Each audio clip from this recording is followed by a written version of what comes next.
नमस्कार मित्रांनो, स्वागत आहे आपले अर्थशेती या यूट्यूब चॅनलमध्ये, जिथे आपण आज कापसाची फवारणी झाल्याच्या नंतर आणि चांगले मोकळे वातावरण असल्याच्या नंतर हा व्हिडिओ शूट करत आहोत। आणि या व्हिडिओमध्ये या अगोदरच्या व्हिडिओमध्ये ज्या प्रकारे आम्ही फवारणीचे नियोजन सांगितले होते, सोबतच तण नियंत्रण कसे करावे हे सुद्धा समजून सांगितले होते आणि कुठल्या मूलभूत अन्नद्रव्याची आवश्यकता आहे या फवारणीमध्ये ते सुद्धा समजून सांगितले होते।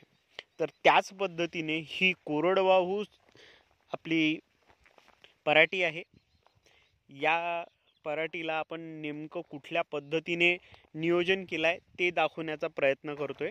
जसं तुम्ही इथे पाहू शकता, मोठ्या प्रमाणात फुलांची संख्या म्हणजे पाते येत आहेत, जसे तुम्ही इथे पाहू शकता। आणि जे बोंड आहे त्यांची संख्या सुद्धा सेट होणे सुरू झालेली आहे, जसं तुम्ही इथे पाहू शकता। एका फांदीला जवळपास कमीत कमी 4 ते 5 फुलं आलेलेच आहेत, जसं तुम्ही इथे बघू शकता।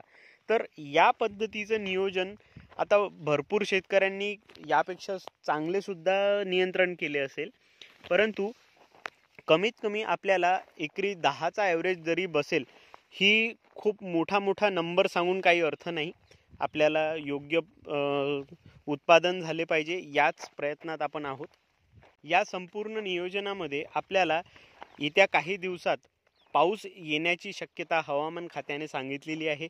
त्या अनुषंगानेच आपण पाऊस आल्याच्या नंतर खत नियोजन करणार आहोत। म्हणजे ही पराठी 90 दिवसांची झाल्याच्या नंतर आपण हिला खत देणार आहोत। त्याचा फायदा काय होईल ते सुद्धा समजून घेऊ। आपल्याला व्हेजिटेटिव्ह ग्रोथ सोबत रिप्रोडक्टिव्ह ग्रोथ सुद्धा व्यवस्थित करून घ्यायची आहे। म्हणजे ही जी फळं किंवा फुलं येण्याची जी संख्या आहे ती योग्य प्रमाणात मेंटेन करायची आहे आणि व्यवस्थितरित्या त्यामधून उत्पादन घ्यायचे आहे, हेच यामधील गुपित आहे। तर आता आपल्याला येत्या काही दिवसात वातावरण कसे राहणार आहे त्यानुसारच आपण आपल्या येथील फवारणीचे नियोजन करू। परंतु त्या फवारणीमध्ये आपण फुलांची संख्या कशी वाढवावी यावर जास्त भर देणार आहोत आणि त्यासाठी कुठले घटक आपण वापरायला पाहिजे त्याबद्दल आपण तुम्हाला आपल्या अर्थशेती यूट्यूब चॅनलवर माहिती दिलेलीच आहे।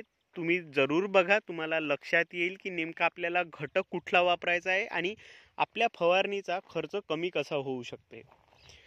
तर भेटूया पुढील नियोजनामध्ये। तोवर आपलीही काळजी घ्या आणि आपल्या कापसाची सुद्धा काळजी घ्या। धन्यवाद।